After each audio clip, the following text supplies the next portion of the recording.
بسم الله الرحمن الرحیم.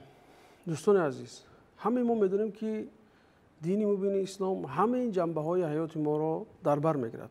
یعنی که همه روزه حرکت های ما، همه ساعته حرکت های ما باید تابع این دین باشد و طبق توجیهات و طبق تعلیمات این دین رود. یکی از جالبترین نکته هایی که دیده می شود این دعای پیش از خواب است که روایت آن در بخاری، در مسلم، در ابوداود، ترمذی و اکثر کتاب های سنن آمده است که پیامبر صلی الله علیه و آله تعلیم میده، میگن که وقتی که پیش از وقتی خواب رفتن شدی این دعا را بگو: بسمک ربی وضعت جنبی و بک ارفعه این امسکت نفسی فرحمها و این ارسلتها فاحفظها.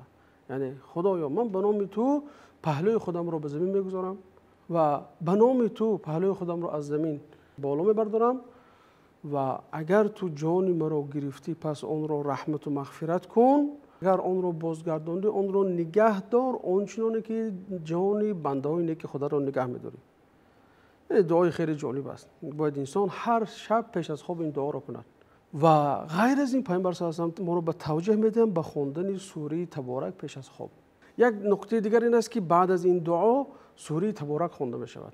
چرا؟ چون که در حدیث آمده است که این حدیث صحیح است. امام ابو داود، امام ترمذی، امام نسائی و امام حاکمی روایت میکنند که سوره تبارک هی المانعه من عذاب القبر.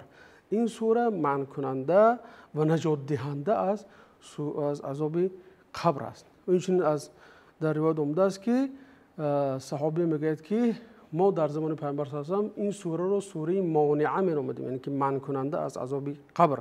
یعنی که وقتی که انسان پس از دعا این سوره رو خواند و اگر هم که به تقدیر الهی جانش گرفته شد، او از عذاب قبر در امین است، چون که پیش از خواب رفتنش او این سوره رو خوانده خواب رفته بود.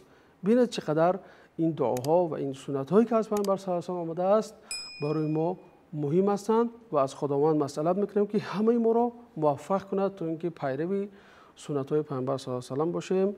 السلام علیکم و رحمت الله و برکاته.